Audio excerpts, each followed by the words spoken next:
आग इनके शरीर को तो राख कर देगी, लेकिन इनकी आत्मा की आवाज कभी मिट नहीं पाएगी। पुलिस डिपार्टमेंट के इतिहास में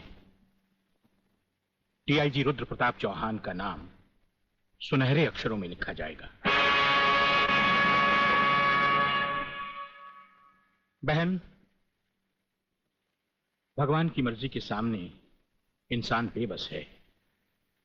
मुझे आपके परिवार के साथ पूरी हमदर्दी है। बहुत हो गई हमदर्दी। मंत्री साहब, ये भाषण बंद कर दीजिए। कुछ ही दिनों के बाद आप ही के डिपार्टमेंट के लोग जब इनका घर खाली करवाने जाएंगे ना, तब मैं पूछूंगा आपको हमदर्दी के बारे में। Bagle, control yourself. जब तक हमारे डिपार्टमेंट के गद्दार और खादी के कपड़े के पीछे छिपे हुए दरिंदे जिंदा रहेंगे ना, ये चिताएं ऐसी ही जलती रहेगी, एक के बाद एक। कुछ चंद सिक्के मिलेंगे भाभी को सरकार की तरफ से भविष्य के लिए। Bagle, stop it. बोलने दो इसे, ठीक ही तो कह रहा है। लेकिन मैं वचन देता हूं कि डीआईजी रुद्र प्रताप की कुर्बानी व्यर्थ नहीं जाएगी। मैंने दिल्ली में केंद्र सरकार से बात कर ली है। इनकी हत्या की तुरंत ही न्यायिक जांच होगी। आज तक कौन सी कमेटी ने सही जांच करके मुजरिम को सजा दी है? यह आपकी कमेटी समिति की जांच की फाइलें होती है ना, ये ढुलमुल सरकार बदलते ही गुम हो जाती है। न्यायिक जांच करेगी दिल्ली, अंधी और वैरी दिल्ली। ये दिल्ली बस मुंह है इसलिए पटर पटर करती रहती है। ये करना है, ये होना चाहिए, हमें दिखाना है। बस दिल को तसल्ली देने के लिए अच्छा लफ्ज है दिल्ली। इंस्पेक्टर वागले, मैं तुम्हें सस्पेंड करता हूं। बस सस्पेंड होते होते मैं थक गया हूं। निकाल दो मुझे नौकरी से। सच्चे पुलिस की या तो मौत होती है या तो सस्पेंड किया जाता है। इस वर्दी ने मेरे हाथ काटे, वरना एक एक गले चीर देता मैं।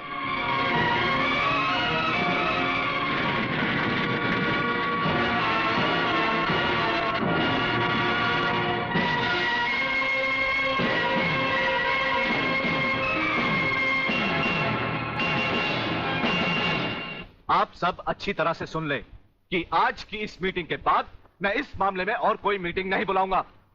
आज हमें इसी वक्त एक ऐसा डिसीजन लेना होगा जिससे कि हम देशद्रोहियों को जड़ से ही उखाड़कर फेंक सके। सर, बात अब इतनी आगे बढ़ चुकी है कि पुलिस और लोकल गवर्नमेंट के बस के बाहर है। अब सिर्फ एक ही रास्ता है sir, military force. Mister Menon, आपकी क्या राय है? सर, मिस्टर सिन्हा ठीक कह रहे हैं। सर, इसके लिए हमें पूरी मिलिट्री फोर्स भेजने की जरूरत नहीं। ये काम एक ऑफिसर सिर्फ अकेला ही कर सकता है। सिर्फ एक? यस सर, सिर्फ एक। वो शेरों का शेर है और राजाओं का राजा। हमारी पूरी मिलिट्री फोर्स को उस पर नाज है। उसने जिंदगी में कभी किसी चीज से हार नहीं मानी, इसलिए उसे वन मैन आर्मी कहा जाता है। कौन है वो? ब्रिगेडियर सूर्यदेव सिंह। 1962 की जंग में मेजर सूर्यदेव सिंह ने दुश्मनों के कई हवाई जहाज अपने कभी न खाली जाने वाले तेज निशाने से मार गिराए। उनकी इस दिलेरी और बहादुरी की कद्र करते हुए सरकार ने उन्हें परमवीर चक्र से सम्मानित किया और उसी के साथ मेजर से ब्रिगेडियर बना दिया। ऐसी ही बहादुरी और जांबाजी उन्होंने 1965 की जंग में भी कर दिखाई। टैंक युद्ध में दुश्मन के दांत खट्टे करते हुए ब्रिगेडियर सूर्यदेव सिंह आगे ही बढ़ते चले गए।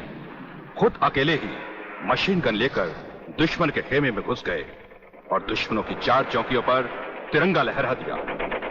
सिर्फ यही नहीं, इससे भी बढ़कर दिलेरी और बहादुरी उन्होंने 1971 की जंग में भी कर दिखाई और दुश्मनों को मुंह तोड़ जवाब दिया। सत्यवादी तुपे, दोगले के औलाद, ये कौन सी फिल्म लाया है? हमें उसकी सूरत देखनी है, उसकी बहादुरी की चर्चा नहीं सुननी। अरे जंग के मैदान में कोई भी तिस्मारखा बनकर वीर और परमवीर चक्र झटक लेता ही है, लेकिन वो कितना भी बहादुर क्यों ना हो, मेरी तलवार की धार से और गोलियों की बौछार से उसे कोई नहीं बचा सकता। कोई नहीं। ना तलवार की धार से, ना गोलियों की बौछार से।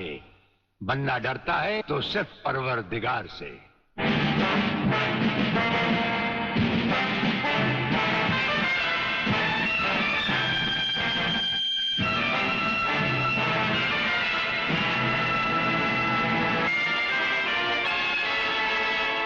ब्रिगेडियर सूर्यदेव सिंह? अच्छा, तो यही है तुम्हारा ब्रिगेडियर सूर्यदेव सिंह। ढूंढ डालो इसे। खबरदार, कोई हिलेगा नहीं। हमारे कमांडोज ने तुम्हारे सब साथियों को घेर रखा है।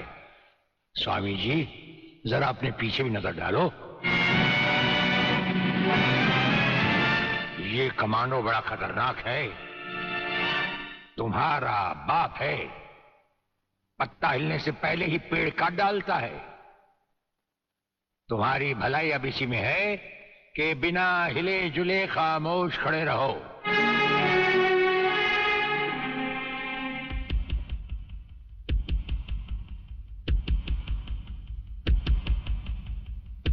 दुबे नाम है सत्यवादी, सत्यवादी दुबे। जैसे गधे की पीठ पर घोड़े की जीन अच्छी नहीं लगती, वैसे ही तुम्हारे कंधों पर ये सितारे अच्छे नहीं लगते।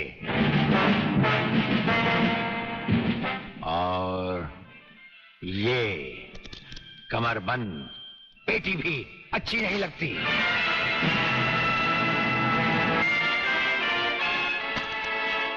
अब वो कसम याद करो जो तुमने खाई थी ये वर्दी पहनने से पहले। हम कसम खाते हैं कि हम पूरी ईमानदारी और वफादारी से देश और कानून की रक्षा करेंगे।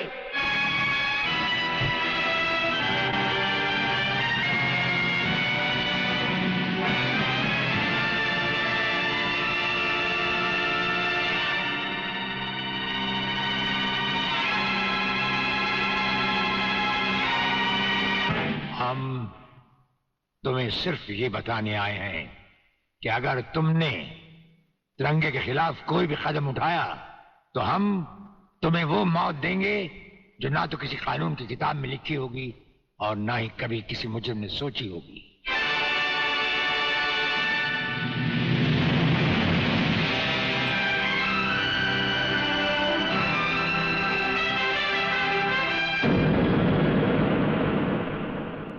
Hello, inspector Wagle speaking.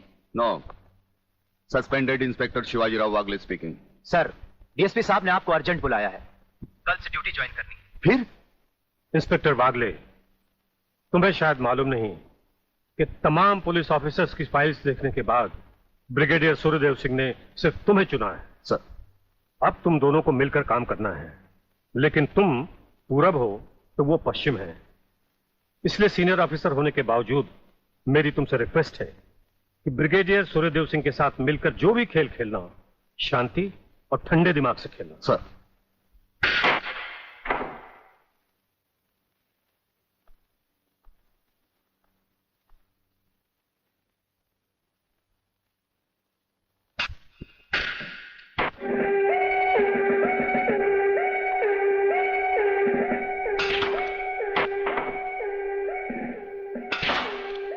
बड़े प्यार से खेलते हैं आप। असली खिलाड़ी मरने वाले दुश्मन को पता भी नहीं चलने देते कि कब होगी उसकी मौत। तो फिर प्रलयनाथ को छोड़ क्यों दिया?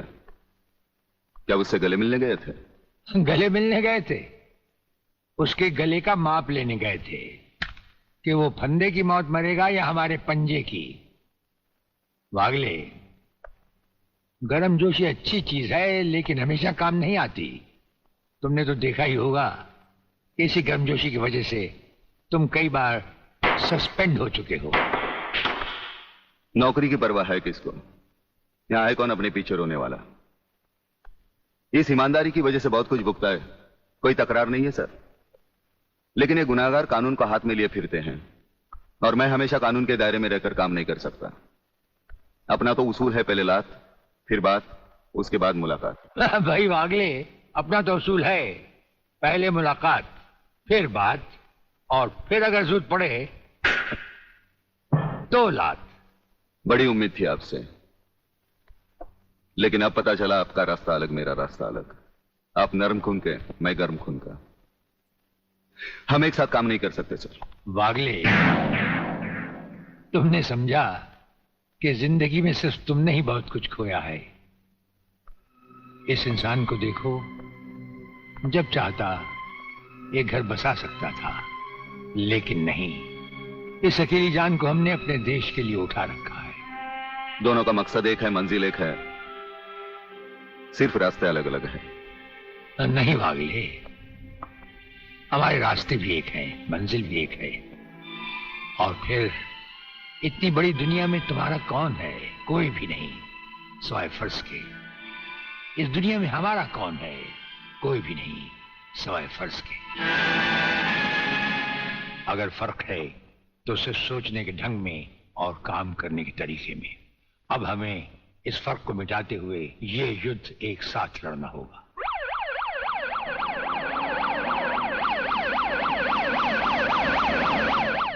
मुझे अपनी जान की तो परवाह नहीं है, लेकिन आप इस तरह खुलेआम गाड़ी में घूम रहे हैं, ये खतरा मैं उठा नहीं सकता। जिस गाड़ी में तुम बैठे हो ये मामूली गाड़ी नहीं। मामूली गाड़ी मामूली आदमियों के लिए होती है, ये गैर मामूली गाड़ी है, एक गैर मामूली इंसान के लिए। बुलेट प्रूफ, और इसमें ऐसे ऐसे गैजेट लगे हुए हैं जो बम से लेकर पटाखे तक की खबर में मिल जाती है। लेकिन इस वक्त हम जा कहां रहे सर? गाड़ी रुकने पर तुम्हें खुद ब खुद पता चल जाएगा।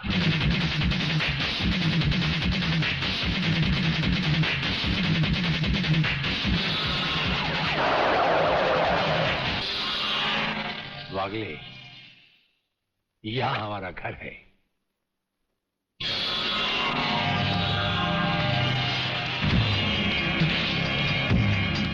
यहां तो सिर्फ चारों तरफ जंगल ही जंगल नजर आ रहा है, रहने की तो कोई जगह ही नजर नहीं आ रही। अभी नजर आ जाएगा बहादुर।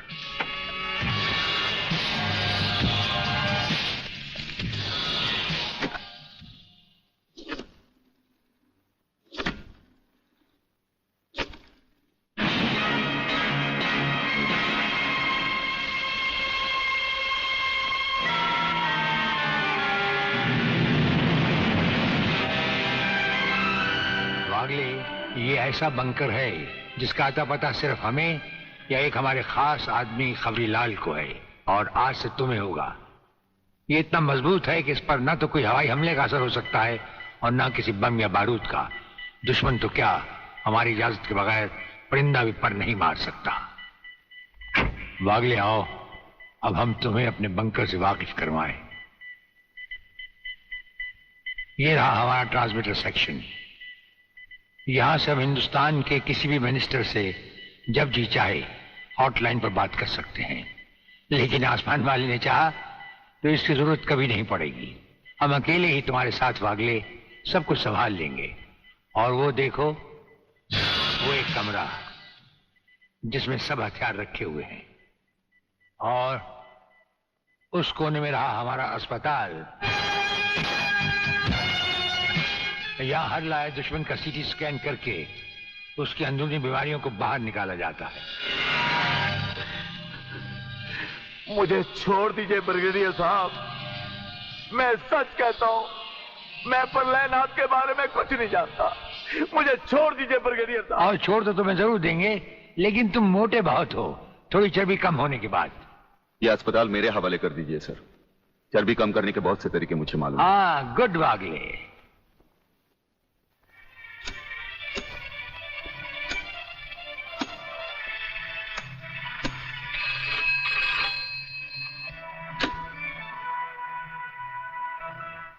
नमस्कार सर, मैं खबरीलाल बोल रहा हूँ। ओ खबरीलाल, आज के मुख्य समाचार ये हैं कि प्रलयनाथ गुंडा स्वामी ने खतरनाक किलर बब्बन खूनी को आपको खत्म करने के लिए एक बहुत बड़ी सुपारी दी है। हमारे नाम की सुपारी खाने वाले को जिंदगी भर दांत चबाने पड़ेंगे। ये हमारे नाम की सुपारी खाने वाले चमगादड़ के खाने पीने का ढाबा कहाँ है खबरीलाल? शहर से 40 मील दूर काली पहाड़ी के पीछे उसका एक अपना बहुत बड़ा मैंगो फार्म है। आज के समाचार समाप्त हुए।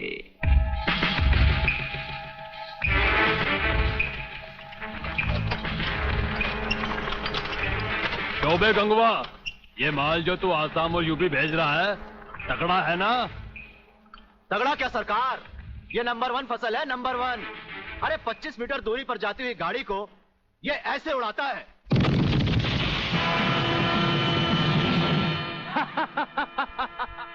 देखा सरकार, ये अपनी बम फैक्ट्री में बना हुआ मैंगो का कमाल। यूपी और असम में आतंक फैलाने के लिए ये माल तो ठीक है, पर मुझे वो माल बता जो ब्रिगेडियर सूर्यदेव सिंह को उसकी गाड़ी के साथ जलाकर उसे राख कर दे। वो भी तैयार है सरकार। ये देखिए छोटा सा हापुस जो 50 मीटर की दूरी पर जमीन पर गिरते ही ऐसा फटता है कि मरने वाले की हड्डियों का सुरमा बन जाता है। ये देखिए।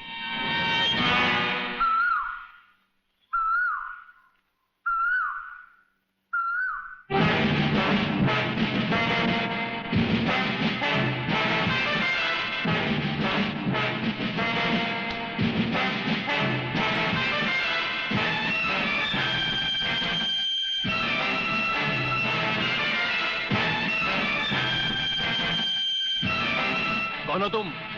लगता है बब्बन मियां ने कल रात अपनी आंखों में सुरमा नहीं लगाया, जरा कम दिखाई देता है। ब्रिगेडियर सूर्यदेव सिंह? हाँ, ब्रिगेडियर सूर्यदेव सिंह।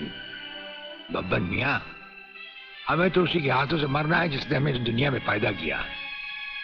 तुम सब अपने आप को हमारे हवाले कर दो, वरना तुम्हारा बनाया हुआ आमों का बागीचा तुम सबका अपने हाथों से बनाया हुआ कब्रिस्तान बन जाएगा। तो आओ आगे और पकड़ लो मुझे, मगर इतना याद रखना कि जहां तुम खड़े हो उस पेड़ से लेकर मैंने अपने चारों तरफ माइंस बिछा रखी हैं। अगर इसके अंदर तुमने पैर रखने की भी कोशिश की तो तुम्हारे चीचड़े उड़ जाएंगे। यकीन नहीं आता तो ये देखो।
जीवनलाल टंडेल, प्रलयनाथ को इतना बेवकूफ मत समझो।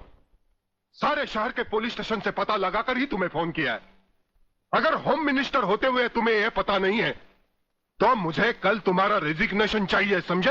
अरे मैं जानते हो बब्बन और उसके साथियों ने जबान खोल दी तो सूर्यदेव सिंह हमारे लिए नर्क के दरवाजे खोल देगा।